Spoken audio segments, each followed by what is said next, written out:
supaya adil. Supaya adil, jangan ada yang bersandar. Semuanya nggak ada yang bersandar. Tahu? Kaisan? Ustaz gak akan mulai kalau masih ada yang tiduran. Ustaz gak akan mulai kalau masih ada yang bersandar.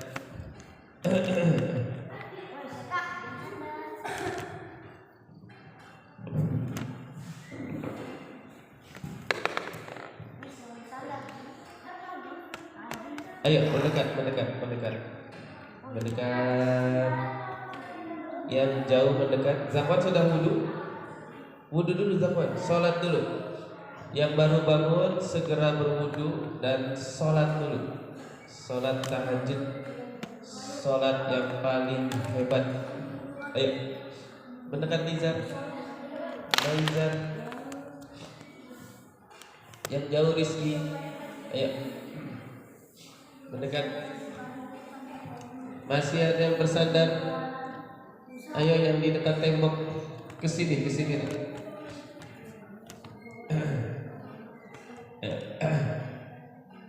Musa. Ayo duduk. Baik. Bismillah. Assalamualaikum warahmatullahi wabarakatuh. Masya Allah. Tadi malam Ustaz tidur suara kalian lantang. Ayo keluarkan sekarang suaranya. Assalamualaikum warahmatullahi wabarakatuh.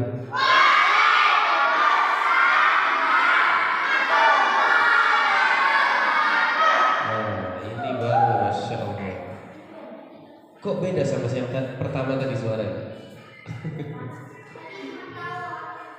Yang pertama masih lemes, yang kedua baru semangat. Masya Allah.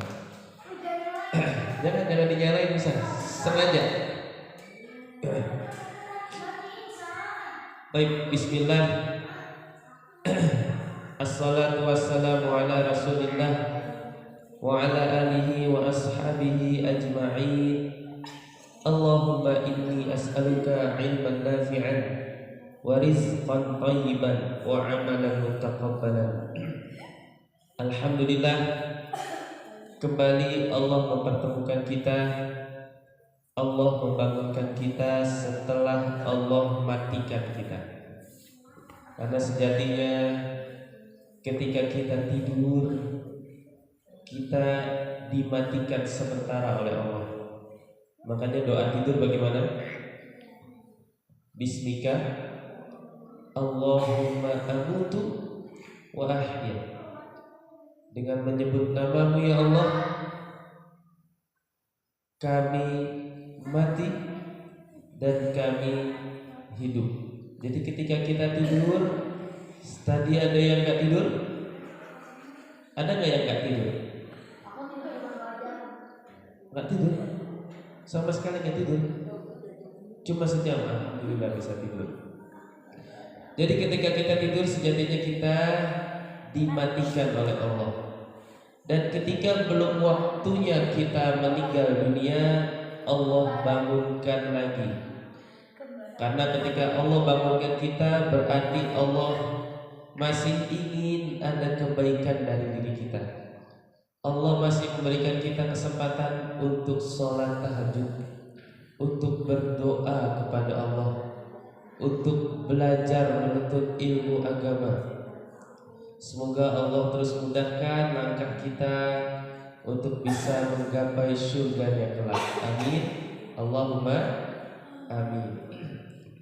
Baik, alhamdulillah, di agama Islam, Masya Allah, agama yang penuh dengan kesempurnaan.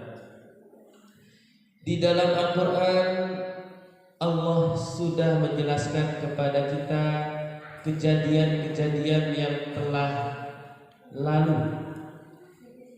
Bagaimana kejadian penciptaannya Nabi Adam sudah Allah ciptakan. Padahal kita ketika Adam diciptakan, kita tidak tahu, kita tidak ada. Bagaimana kejadian kisah Nabi Nuh Allah ceritakan. Ada yang bersandar, Ustaz gak mau lanjut ceritanya. Ayo, jangan ada yang dekat tembok. Ustaz sering mengingatkan, sini, sebelah sini. Kenapa jauh-jauh dekat tembok? Ayo mendekat. Ada yang sini deh, gak kelihatan. Ayo, Ustaz gak mau cerita kalau ada yang bersandar. Faiz, Seka, itu bersandar juga namanya. Gurunya di mana Seka? Ayo. Yang baru datang, yang belum sholat silakan sholat dulu. Silakan. Yang belum sholat tahajud, ayo sholat dulu. Yang belum sholat silakan sholat dulu. Baru duduk di sini. Sampai mana tadi? Kisah Nabi Nuh tadi. Allah ceritakan bagaimana kisah Nabi Nuh. Padahal ketika banjir di masa Nabi Nuh kita juga belum ada. Orang tua kita pun belum ada. Lalu Allah juga ceritakan masa-masa sekarang. Sekarang kita sudah mendekati akhir zaman. Allah ceritakan bagaimana tanda-tandanya. Bagaimana di akhir zaman banyak fitnah merajalela. Banyak fitnah sudah masuk ke rumah kita. Bahkan dari benda yang kecil. Tahu bendanya?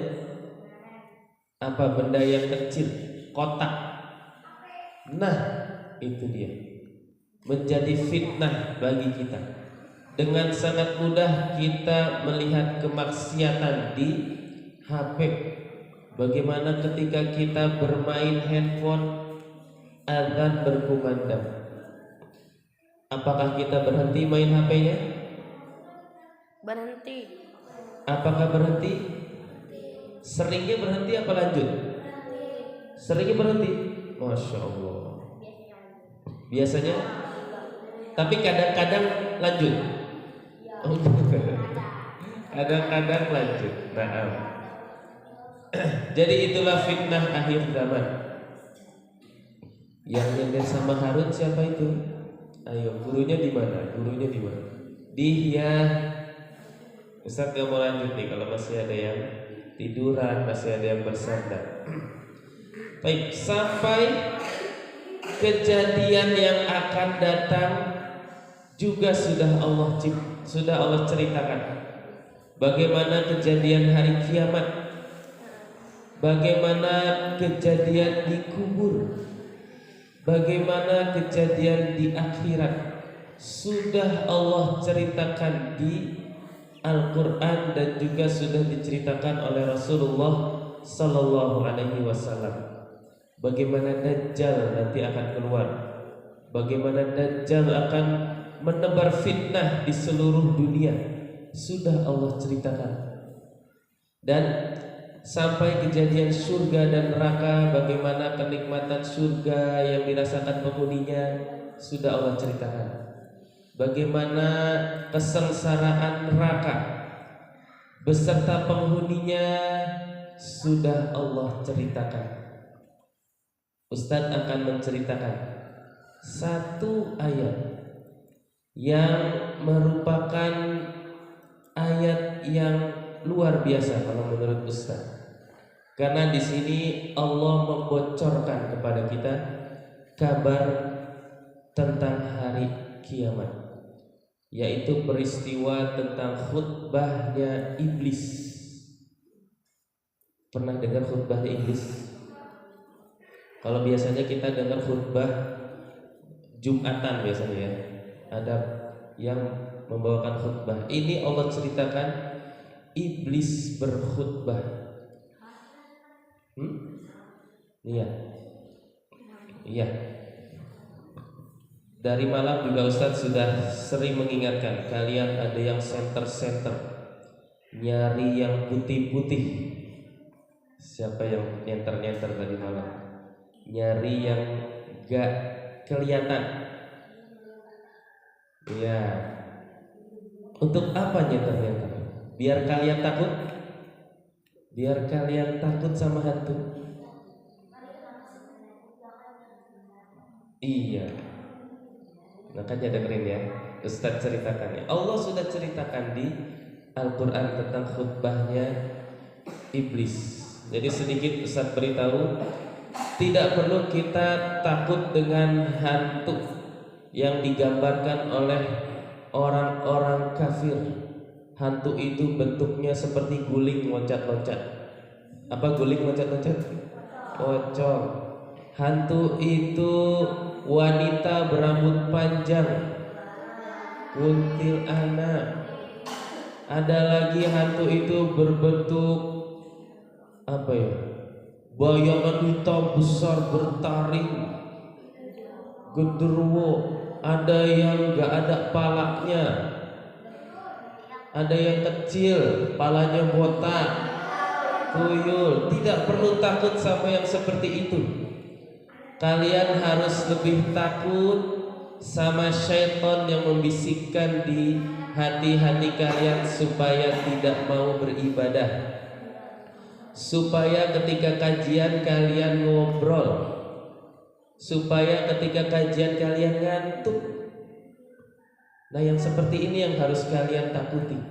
Ketika sholat membuat kalian bercanda, ketika belajar di sekolah membuat kalian tidak mendengarkan ustadz-ustadzahnya, dan yang ketika kalian mengganggu teman, menghina teman, sejatinya itu karena campur tangan syaitan.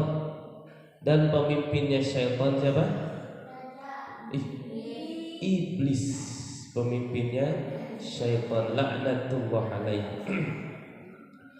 Jadi iblis sudah ada jauh sebelum adanya manusia.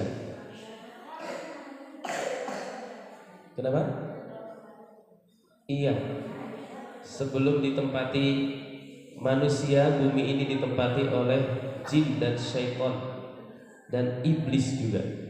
Sampai Allah ingin menciptakan khalifah di muka bumi, yaitu Nabi Adam alaihissalam. Nah, Allah ceritakan khutbahnya iblis Musa. Allah ceritakan khutbahnya iblis di surat Ibrahim ayat 22.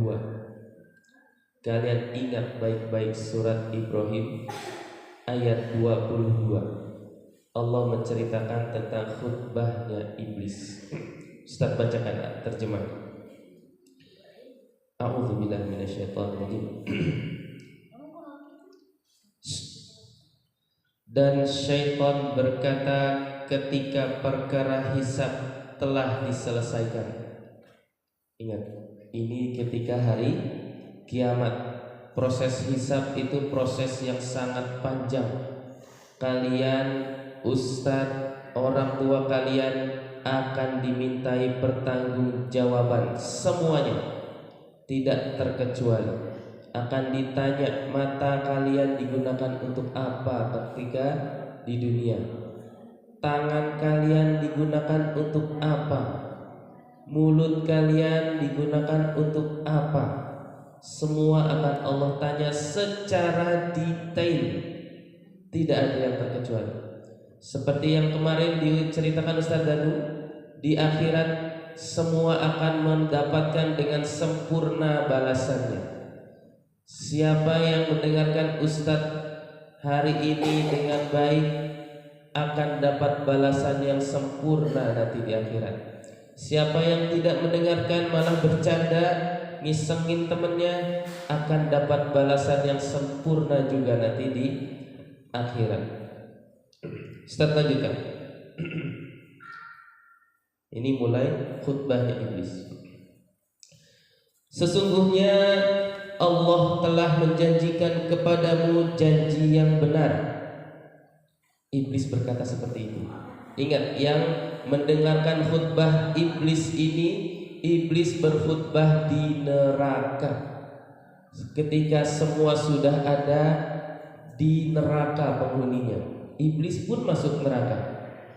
Ingat, ini setelah perkara hisab sudah diselesaikan. Yang di surga sudah masuk surga, yang di neraka sudah di neraka, dan iblis berkhutbah. Karena pada di neraka nanti manusia akan saling salah menyalahkan. Gara-gara kamu sih aku ada di neraka. Sampai puncaknya mereka akan menyalahkan iblis. Ini gara-gara setan nih waktu di dunia ngegodain aku ketika kajian ngobrol. Gara-gara syaitan aku jadi ngobrol terus kalau lagi sekolah. Sampai-sampai syaitan disalahin terus. Akhirnya iblis berkhutbah. Tadi apa kata iblis? Sesungguhnya Allah telah menjanjikan kepadamu janji yang benar, dan aku pun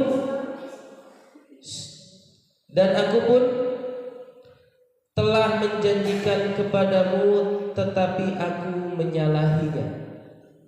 Ingat, iblis berjanji juga kepada kita, tapi iblis mengingkari janjinya. Tidak ada kekuasaan bagiku terhadapmu, melainkan sekedar aku menyeru kamu, lalu kamu mematuhi seruanku. Ingat, iblis hanya menyeru. Misalnya, Hasan, kalau kamu ditonjok sama Fayan, tendang. Itu hanya seruan iblis. Hanya menyeru. Tapi kalau kamu melakukan, siapa yang salah? Kita sendiri yang salah. Jadi jangan nyalahin syaitan, jangan nyalahin siapa-siapa. Oleh sebab itu, kata iblis, janganlah kamu mencerca aku. Ini kata iblis. Jangan kamu nyalahin aku, kata iblis. Cercalah dirimu sendiri. Ingat, iblis berlepas diri dari kita semua ketika kita nanti di neraka. Na'udzubillah. Aku tidak dapat menolongmu, dan kamu pun tidak dapat menolongku. Ingat, ini khutbahnya di neraka. Menyeramkan sekali iblis berkhutbah seperti ini. Ketika manusia, termasuk orang kafir yang hari ini masih menyembah patung, yang masih menyembah nabi, yang mungkin masih menyembah matahari, menyembah api, itu semua karena campur tangan iblis, dan iblis tidak mau disalahkan.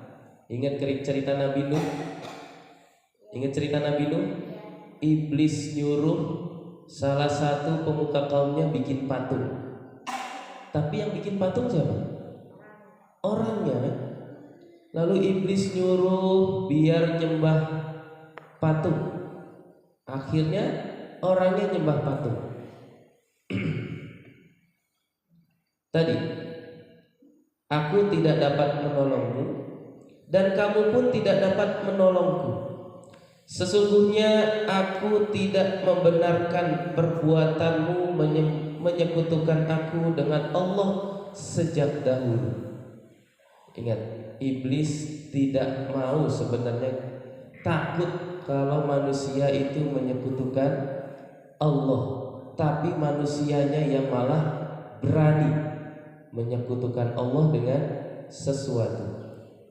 Siapa yang tidur di sebelah sana?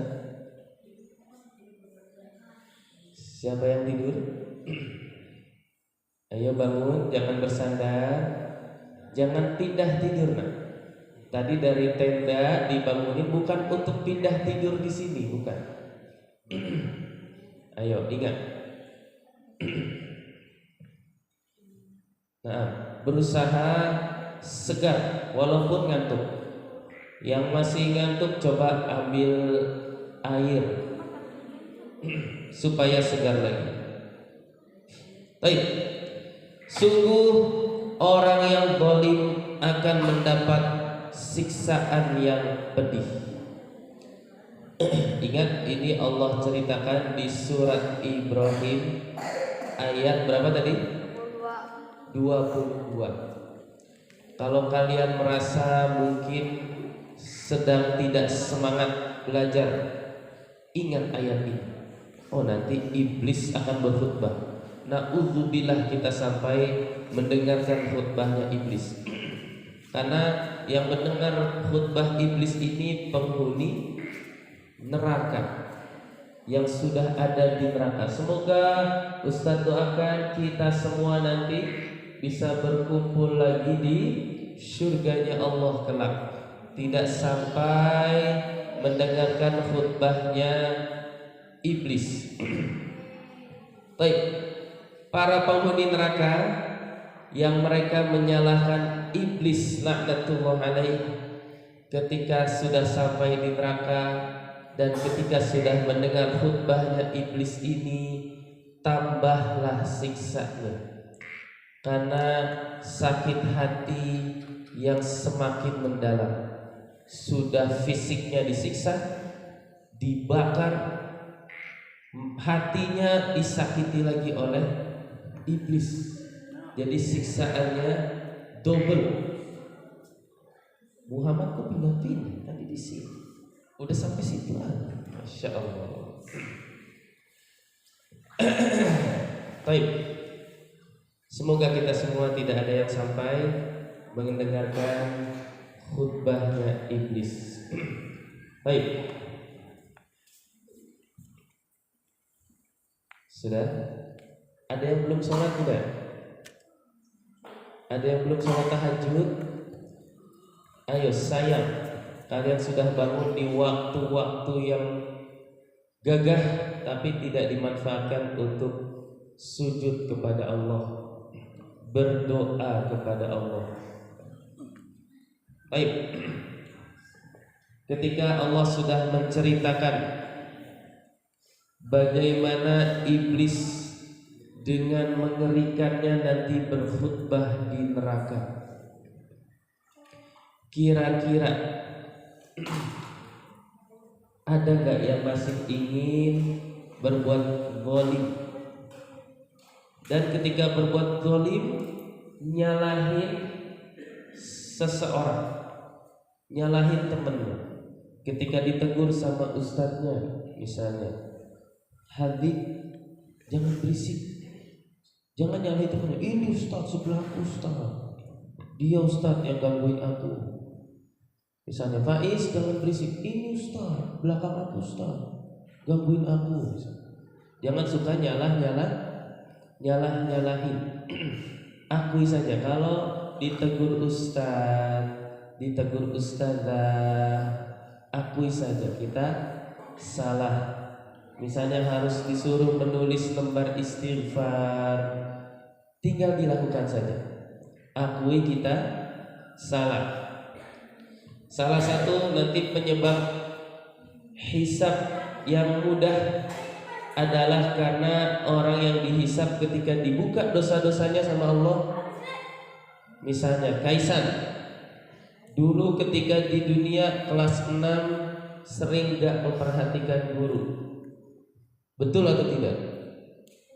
Salah satu penyebab diampuninya oleh Allah, dia ngakui, iya ya Allah, aku benar ya Allah. Dibuka lagi dosanya.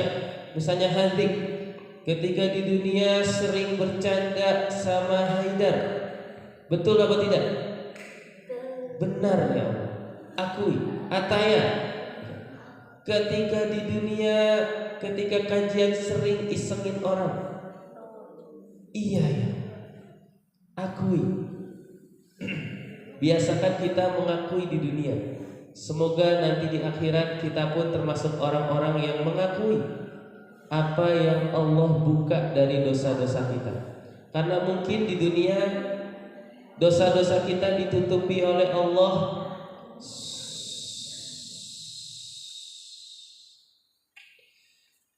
Zakwan. Di dunia dosa-dosa kita ditutupi oleh Allah, tidak ada yang tahu mungkin, termasuk ustaz. Ustaz pun mungkin tidak luput dari dosa dan kesalahan. Nanti akan dibongkar semua sama Allah dosa-dosa kita. Dan biasakan kita mengakui, iya ya Allah, kamu begini, iya ya Allah, kamu begitu, iya ya Allah. sampai nanti orang yang dapat hisab dengan mudah di akhir, ketika kita sudah merasa sepertinya kita banyak sekali dosanya dibuka sama Allah, sepertinya kita akan masuk neraka ini, karena dosa kita yang terlalu banyak. Tapi di akhir apa Allah katakan? Semua dosa-dosa yang aku sampaikan tadi sudah aku ampuni. Enak tidak? Ketika kita sudah putus asa, sepertinya kita akan masuk neraka. Saking banyaknya dosanya. Belum lagi dosa yang dulu ketika kelas 2 SD misalnya. Dosa kelas 3 SD. Dosa kelas 5, kelas 6. Begitu banyak dosa kita. Belum lagi dosa dengan orang tua, yang mengangkat suara di depan orang tua. Ingat, di sini tidak ada orang tua kalian. Kelak di dalam kubur kita semua juga sudah sendiri. Siapa yang kakeknya masih ada? Siapa yang kakeknya masih ada? Berarti ada yang sudah wafat kakeknya. Ya. Coba pernah mengantarkan yang kakeknya sudah meninggal, pernah ngantar ke kubur? Pernah ya? Atau siapapun yang meninggal pernah mengantarkan ke kubur? Ada nggak yang mau nemenin di kubur? Iya. Misalnya kakeknya meninggal, orang tua kalian mau nemenin, karena orang tua kalian kan anaknya. Ada nggak? Aku mau temenin. Ada? Gak ada yang mau. Atau mungkin ketika teman kalian, ada nggak teman kalian yang sudah wafat? Ada nggak? Ada yang sebaya sama kalian. Mungkin teman main di rumah. Ada? Ada?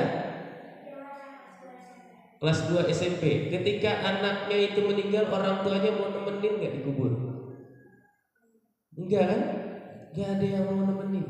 Kelak kita semua nanti akan sendiri. Iya, yang menemani kita hanya amal soleh kita. Makanya Ustadz Bawel, ayo baca Al-Quran, manzil, murojaah. Semoga murojaah kita, bacaan Al-Quran kita itu yang menjadi teman kita nanti di kubur. Karena nanti gak ada yang kita bawa di kubur. Misalnya meninggal sudah punya mobil 3. Kira-kira sudah meninggal mobilnya ada gak satu yang dikubur? Tidak ada yang dikubur. Kita semua sendiri-sendiri. Dan ketika proses hisab, kita ditanya sama Allah itu tanpa penerjemah. Tidak ada teman juga bagi kita. Tidak ada kita, ayah, tolong aku ayah, tolong aku ayah. Tidak. Ibu, tolong aku ibu. Semua itu tidak. Ayo. Apalagi ketika kita dibangkitkan dari kubur, kita juga sendiri-sendiri. Yauma yafirul mar'u min akhihi wa ummihi wa abihi wa sahibatihi wa akhihi. Semuanya meninggalkan kita. Kita pun lari dari orang tua kita. Orang tua kita pun lari dari kita. Kita sendiri-sendiri. Betapa mengerikannya nanti hari kiamat. Kita sendiri-sendiri. Ada yang sudah siap? Sendiri-sendiri. Serem ya? Itulah kejadian di hari kiamat. Dan proses terjadinya hari kiamat dimulai sejak nyawa kita tercabut dari jasad kita. Sudah dimulai. Dan kehidupan kita masih panjang. Kita baru melewati 3 fase kehidupan. Yang pertama fase alam ruh, alam di mana kita belum ada. Umur kalian ada yang 20 tahun? 20 tahun yang lalu gak ada yang namanya Hasan. 20 tahun yang lalu gak ada yang namanya Aden. Gak ada yang namanya Ismail. Gak ada yang namanya Bilal. Gak ada yang namanya Alif. 20 tahun yang lalu. Bahkan orang tua kalian pun belum terfikir memiliki anak seperti Alif misalnya. Belum terfikir. Itu namanya alam ruh. Kalian masih ada di alam ruh. Mulailah fase yang kedua. Setelah alam ruh, kalian masuk ke alam rahim. Ya. Setelah alam ruh, kalian melewati alam rahim. Kalian berada di perut orang tua kalian, di perut ibu kalian. Selama berapa lama di dalam perut ibu? 9 bulan. Coba betapa lelahnya orang tua kalian, terutama ibu mengandung kalian. Kemana-mana kalian dibawa, ke pasar kalian diajak, karena kalian ada di dalam perut. Bisa nggak ditinggal? Nggak bisa. Ibu kalian mau belajar, kalian diajak. Ibu kalian mau sholat, kalian diajak. Kalian menambah beban orang tua kalian. Tapi ibu kalian Masya Allah, dengan penuh kasih sayang, penuh kelembutan. Dan ketika kalian lahir, Masya Allah, berapa banyak darah ibu kalian yang keluar ketika melahirkan kalian.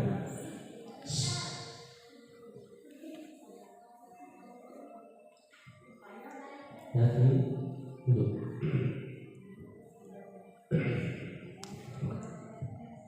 Berapa jahitan yang ibu kalian terima ketika melahirkan kalian? Dan ketika kalian sudah besar,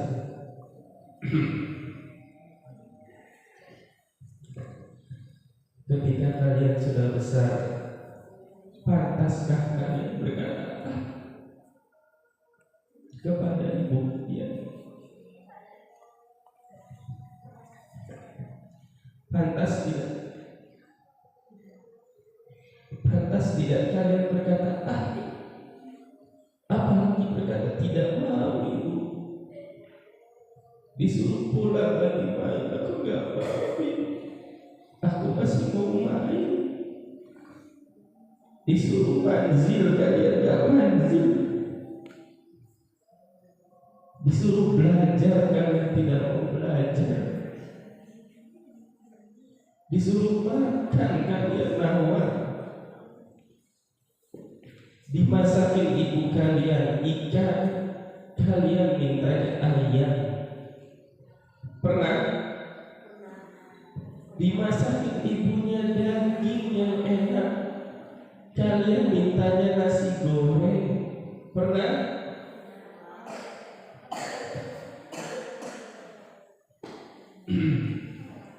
Setelah 9 bulan kalian membuat susah ibu kalian di dalam kandungan. Ingat,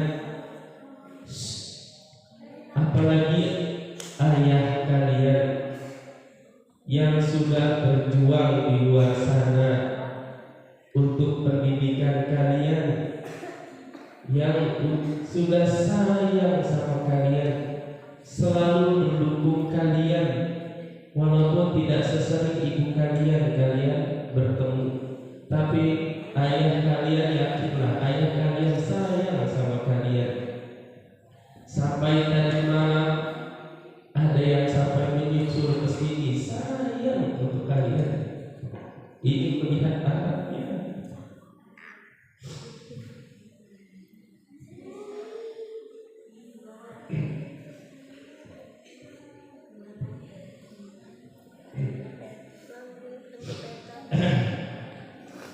lagi ustaz-ustazah kalian yang mengajarkan ilmu kepada kalian. Semuanya sayang kepada kalian, ingin kalian menjadi anak-anak yang soleh, ingin kalian menjadi anak-anak yang berakhlak mulia, ingin kalian menjadi anak-anak yang bacaan Al-Qur'annya baik, hafalannya banyak, serta diamalkan.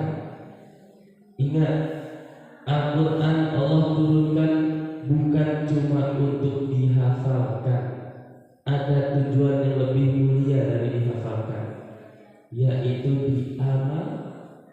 diamalkan. Kalian tahu ayat tidak boleh berkata kepada orang tua? Tolong diamalkan, jangan berkata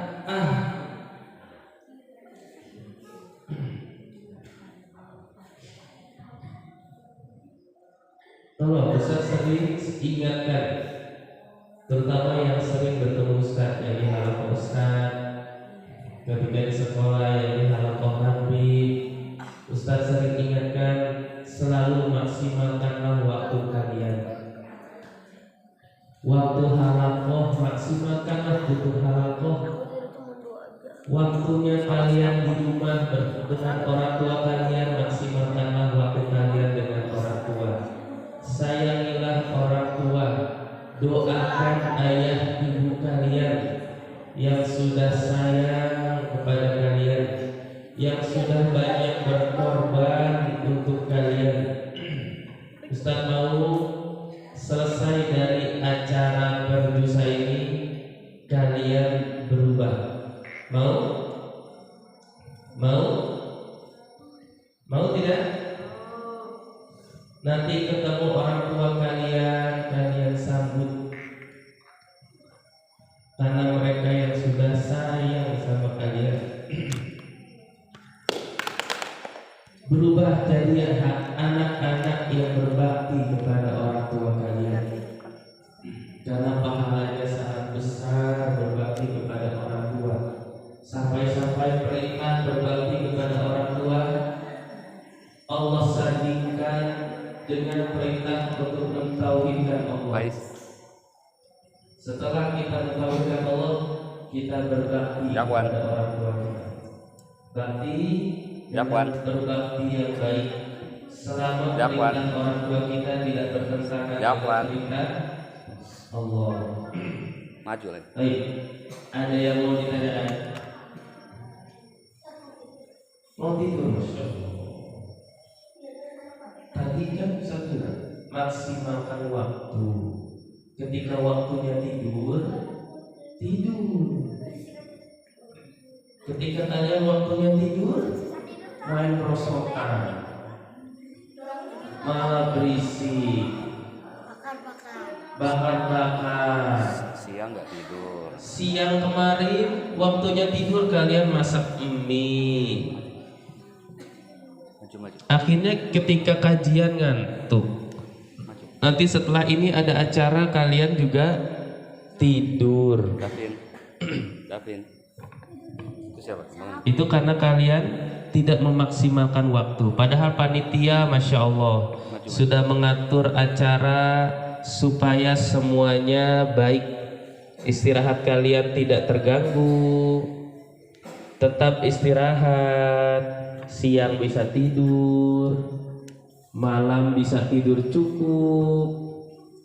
Semoga Allah Ustaz doakan kalian pulang dari sini sehat semua, tidak ada yang sakit karena kurang tidur, tidak ada yang demam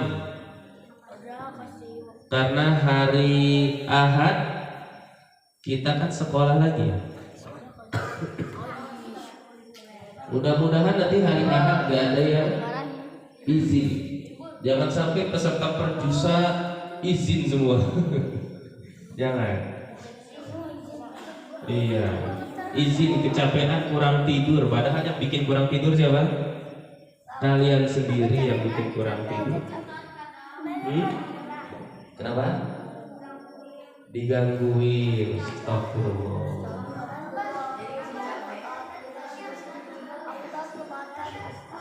Baik, ada pertanyaan nggak? Habis sholat subuh acara apa? Kalau masalah acara nanti tunggu Ustaz Indra. Ustaz juga pernah tahu Pak habis subuh. Pokoknya nanti kita sholat subuh dulu. Setelah sholat subuh nanti akan disampaikan oleh Ustaz Indra acaranya selanjutnya. Ada lagi yang mau ditanyakan? Ingat ya, janji ya. Pulang dari Perjusa kalian harus lebih berani.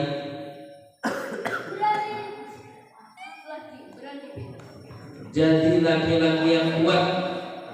Jangan jadi laki-laki yang lemah. Jangan lagi sering menangis. Cuma merengek minta sesuatu sama orang tua nggak dikasih, nangis. Padahal udah kelas 6, padahal udah kelas 5, padahal sudah kelas 4, kalian sudah besar. Yuk sadar, semuanya sadar kalian sudah besar. Jangan lagi sering bermain seperti adik-adik kalian yang masih mungkin belum sekolah. Paham tuh? Baik, alhamdulillah. Ustaz cukupkan. Semoga yang sedikit ini bisa kalian ambil manfaatnya. Coba Ustaz mau tanya. Dari kisah khutbahnya Iblis, pelajaran apa yang bisa diambil? Jangan menyalahkan Iblis. Terus menyalahkan siapa? Diri sendiri. Ada lagi? Berbakti sama orang tua, Masya Allah. Apa lagi? Dari apa yang sudah saya sampaikan, apa lagi? Bahwa kita harus waspada akan melakukan dosa. Ingat, nanti akan Allah hisab kita sendiri. Gak bisa kita minta tolong sama ibu, karena ibu kita pun ingin ditolong. Dan ibu kita pun gak bisa minta tolong sama kalian, karena kalian mikirin diri kalian sendiri. Ibu kalian mikirin dirinya sendiri. Ayah kalian mikirin dirinya sendiri. Baik, cukup. Barakallahu fikum. Jazakumullahu khairan. Kita tutup doa kafaratul majlis. Subhanaka Allahumma wa bihamdika asyhadu an la ilaha illa anta astaghfiruka wa atubu ilaik.